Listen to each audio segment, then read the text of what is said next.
Hey everyone, this is Questing Scribe. This is another video looking at the new player experience in First Descendant.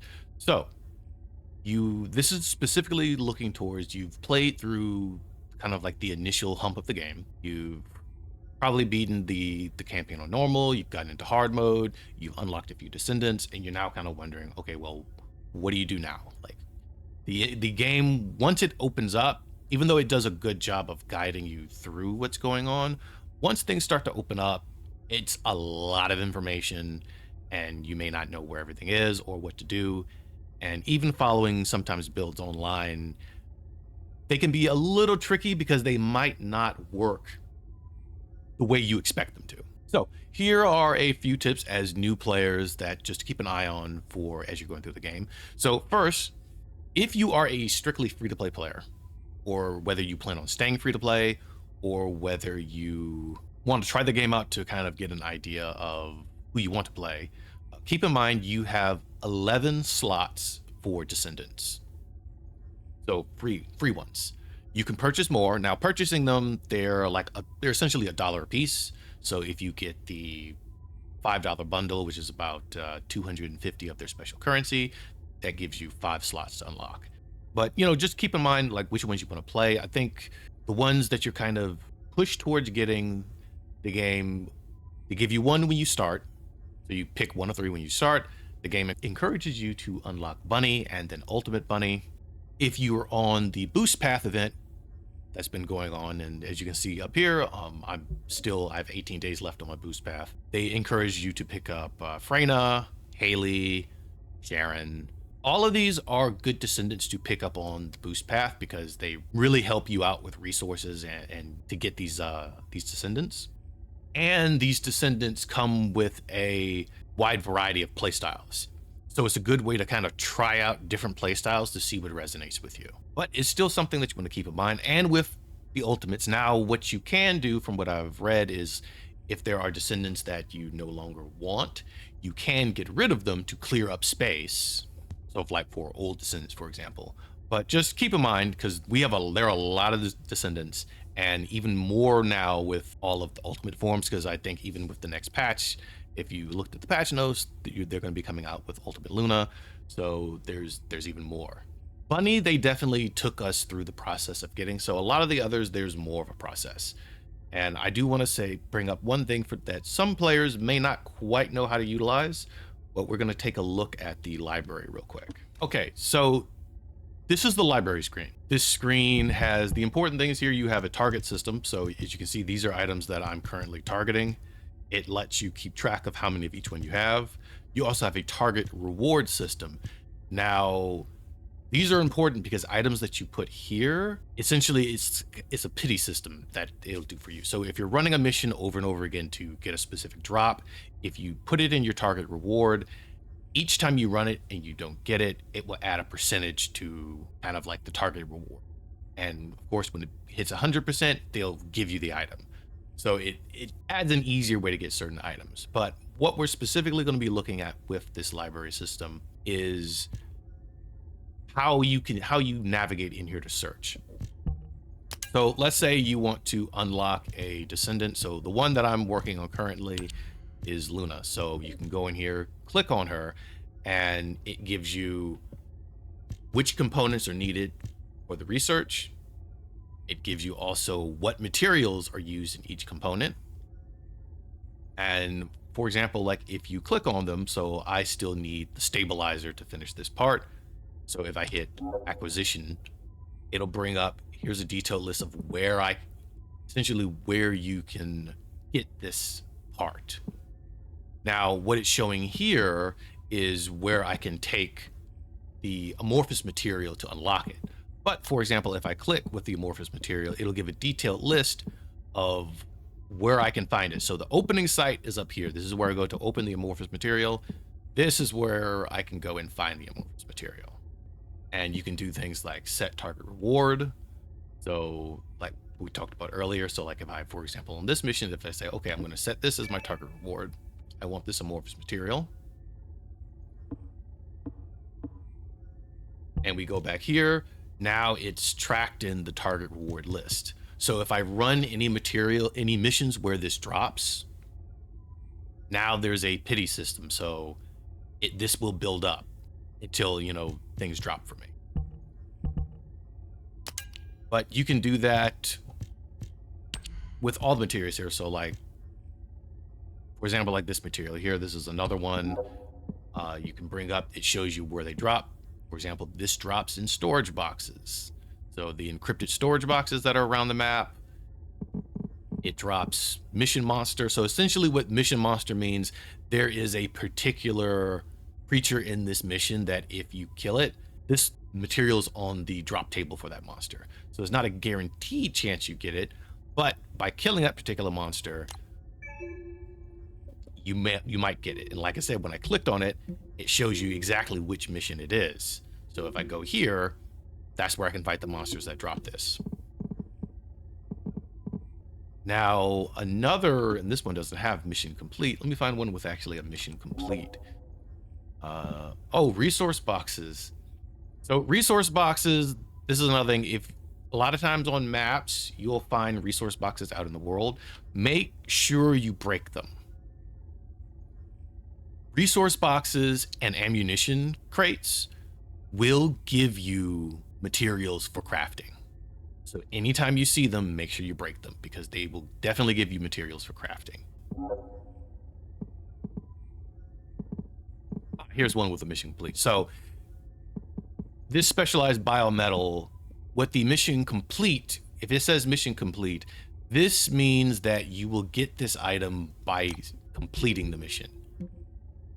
And if we go in here to look, we can see down here, specialized biometal is on the reward table. Specifically, you get 5 of them. So if we need a lot of these, this kind of tells us, okay, yeah, if we run this X amount of times, we'll keep getting this. And also remember, I may have mentioned it in a previous video, but use infiltration support as well if you don't want to run the same mission over and over.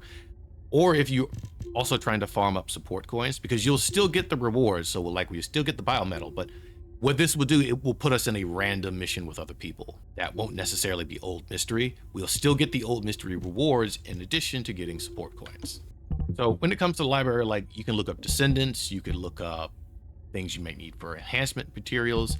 A big thing that I've been using it for, modules. So if you're looking at builds online and people are talking about a module that you may not have, you can come in here to see where you can find the module. And just remember, it's split between firearms and descendant modules. And you can even sort by kind of the tier.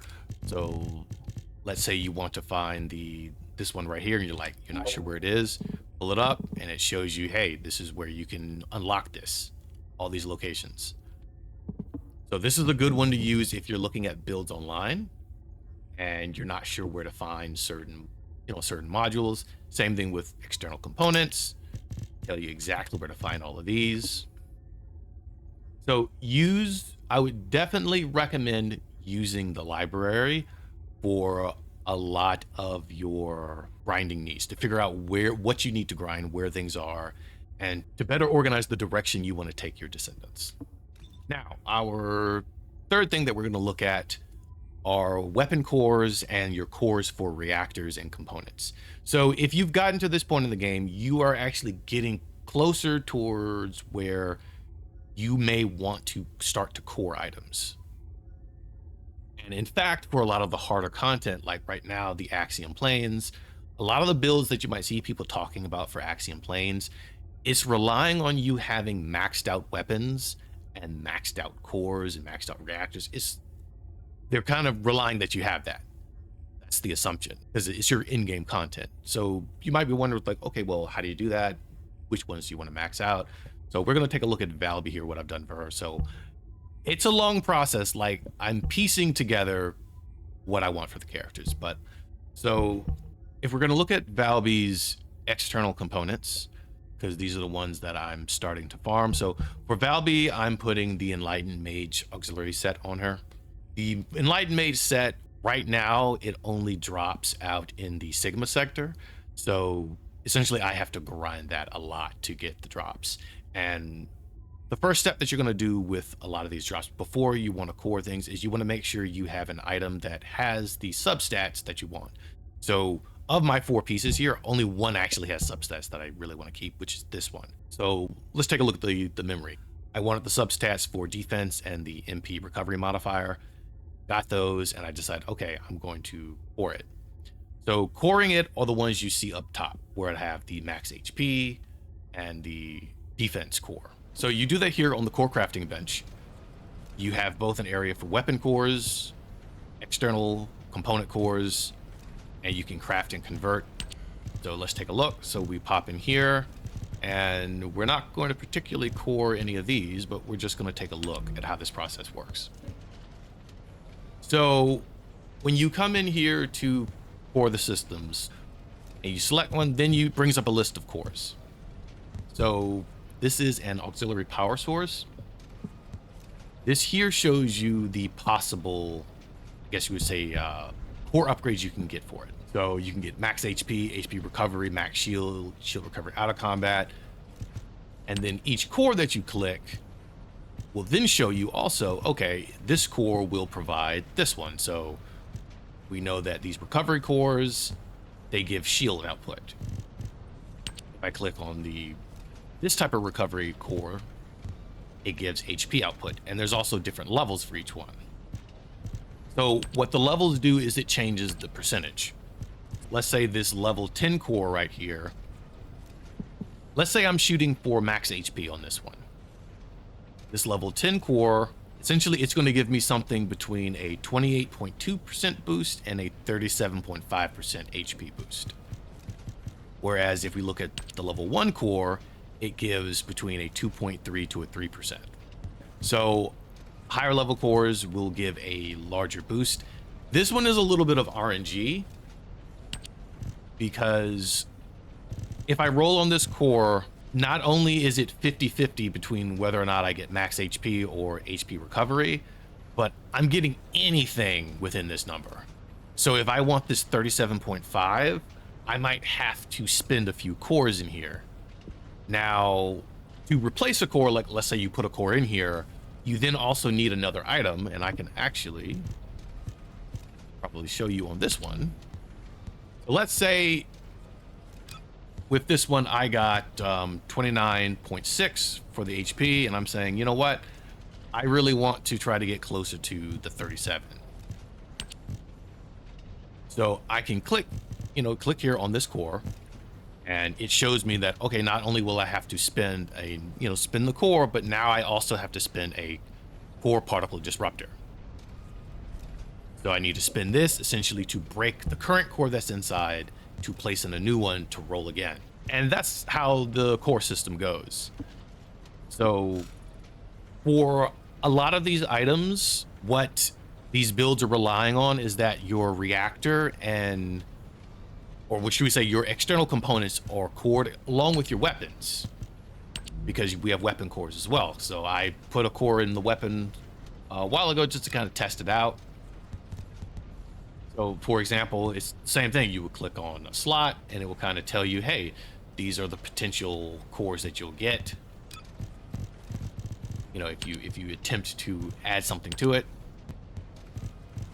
So the game, to an extent, relies on all of these are things that you have to go grind. Keep that in mind as well. All of these are items that you need to grind.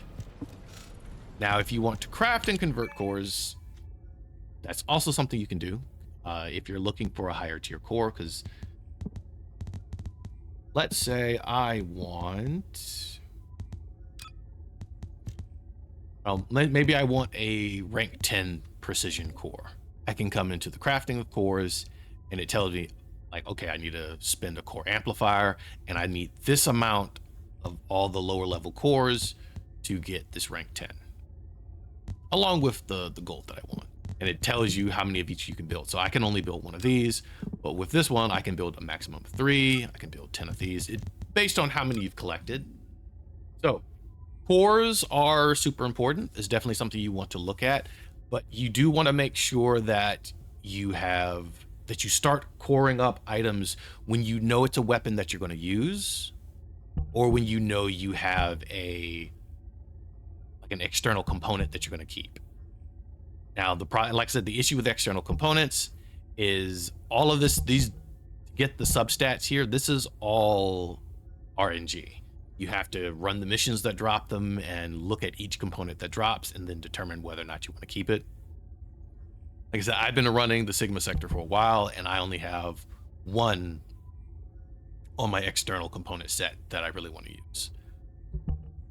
And similar with Reactor, you want to get good substats.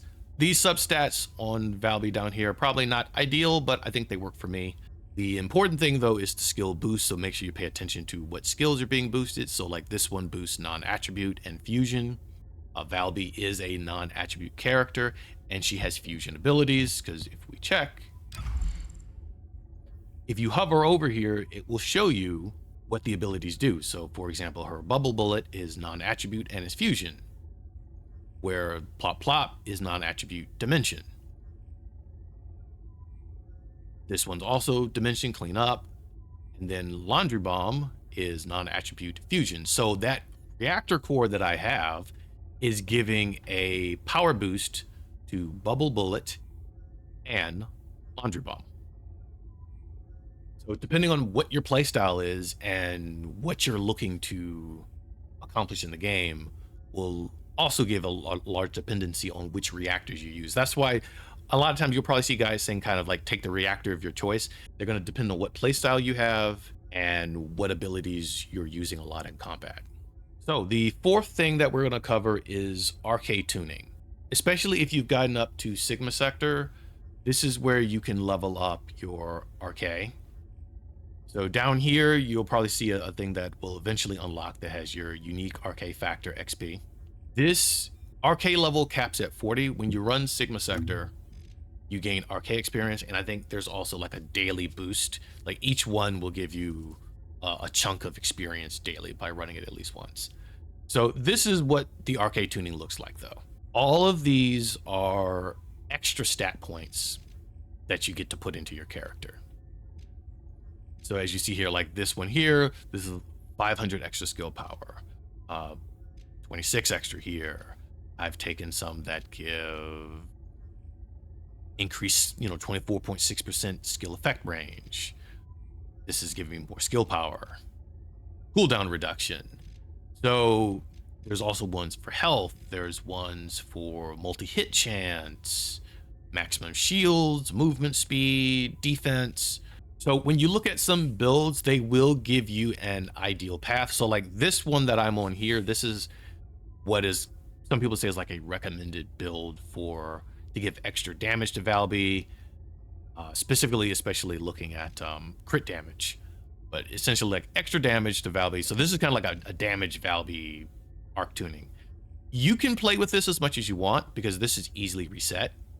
Because you can reset this entire thing for free and redistribute all the points that you want to redistribute. And what I would recommend is like, while builds with this can be good to give you kind of a starting point and give you an idea of how it feels to do certain things, don't be afraid to go back and kind of tweak what you need. So like if you're running this and maybe with the current equipment that you have, your Valby just does not have enough health, you can shave off a couple points and go down here to get the health boost, or maybe take the tree in a different direction if you want to get defense. So don't be afraid to kind of play around with it. This is easy for like a testing ground to figure out what's going to work for you. I would recommend like builds that you see online, kind of use them as a guide for ideal high level play of a particular character, but you can still do personal changes based on how you play. Hopefully you enjoyed the video. If there's more stuff that crops up in the First Descendant that I kind of want to send through, I'll definitely make another video. But I just wanted to cover this definitely for like new or returning players who did not get to Endgame the last time that they played, just to kind of give people a heads up on how to organize some of the information coming your way. So if you enjoyed the video, feel free to hit a like. Also subscribe to the channel if you want more videos like this or others. I look forward to seeing you all in the next video.